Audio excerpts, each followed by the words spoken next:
Assalamualaikum warahmatullahi wabarakatuh. Selamat sore, salam sejahtera untuk kita semuanya. Hari ini saya akan menyampaikan perkembangan penanganan COVID-19 di Indonesia. Pemerintah melalui Kementerian Dalam Negeri telah mengeluarkan instruksi Mendagri nomor 57 tahun 2021 dan surat edaran Satgas nomor 22 tahun 2021 sebagai dasar hukum penyesuaian pengaturan PPKM beserta mobilitasnya. Di antaranya yang pertama, kegiatan operasional Posyandu dapat dilakukan dengan kapasitas 100% sebagai bagian dari upaya pelayanan kesehatan esensial kepada masyarakat.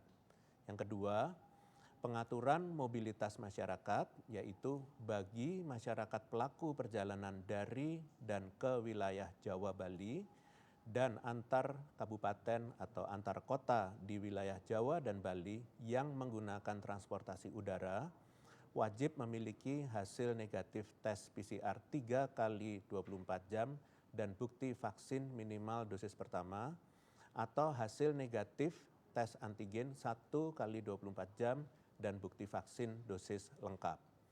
Untuk pengguna moda transportasi jarak jauh lainnya, wajib memiliki hasil negatif tes PCR 3 kali 24 jam atau hasil negatif tes antigen 1 kali 24 jam dan bukti vaksin minimal dosis pertama.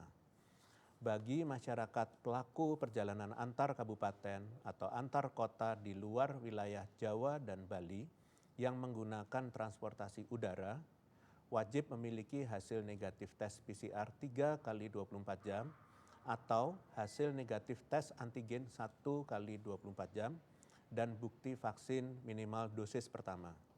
Untuk pengguna moda transportasi lainnya, wajib memiliki hasil negatif tes PCR 3 kali 24 jam atau hasil negatif tes antigen 1 kali 24 jam dan bukti vaksin minimal dosis pertama.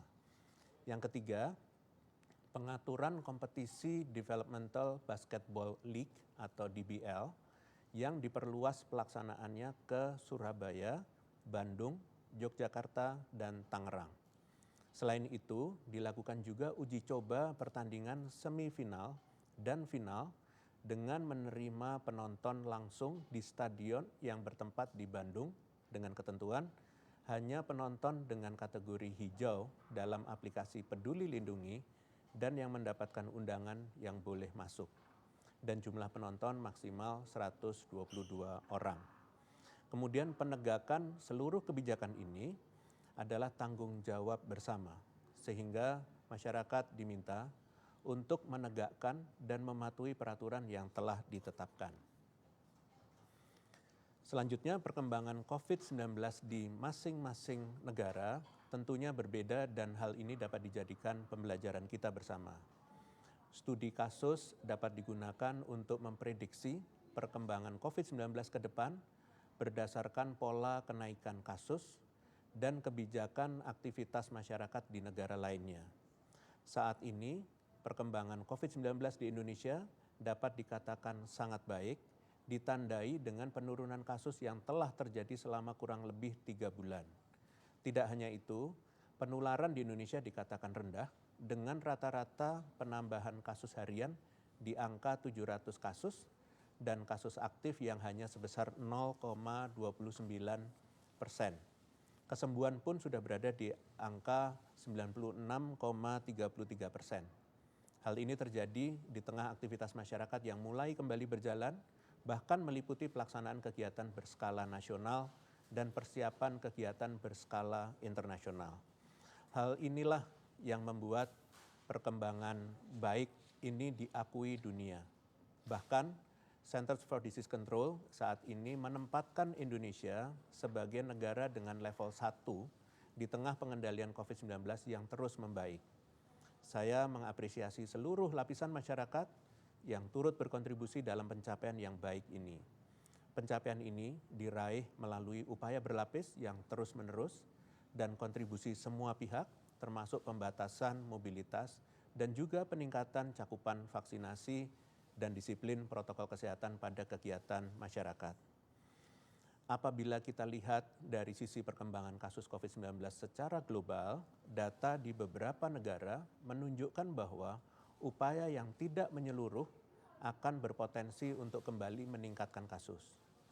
Di Australia, Singapura, dan Vietnam, kasus COVID-19 dapat ditekan dalam waktu yang sangat lama, dengan jumlah kasus tidak lebih dari 50 per harinya. Australia dan Singapura bahkan lebih dari 60% penduduknya telah divaksin dosis lengkap. Namun, akibat varian Delta, begitu pembukaan aktivitas justru kasusnya langsung meningkat tajam hingga 40-90 kali lipat. Hal ini menandakan bahwa upaya pembatasan mobilitas yang sangat ketat dan peningkatan cakupan vaksinasi bukanlah solusi tunggal untuk menekan kasus. Negara yang telah melakukan keduanya nyatanya tetap dapat meningkat kasusnya karena aktivitas masyarakat yang tidak sejalan dengan disiplin protokol kesehatan. Selanjutnya, pada Israel, Rumania, dan Ukraina, meskipun ketiganya telah melewati lonjakan kasus pertama dan kedua, nyatanya lonjakan kasus ketiga masih terjadi baru-baru ini.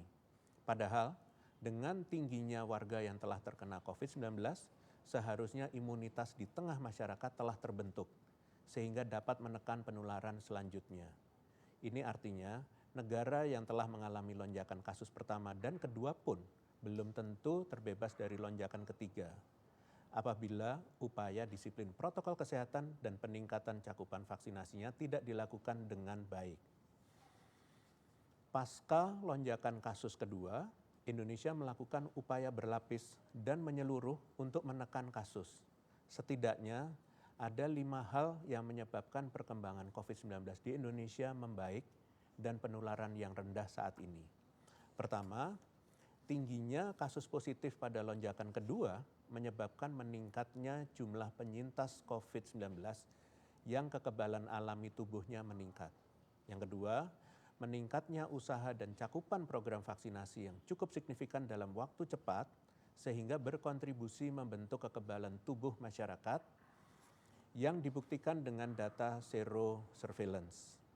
Yang ketiga, upaya pembatasan aktivitas masyarakat yang disesuaikan dengan kondisi daerah hingga tingkat kabupaten kota dan terus dievaluasi setiap 2 minggu efektif untuk menekan penularan.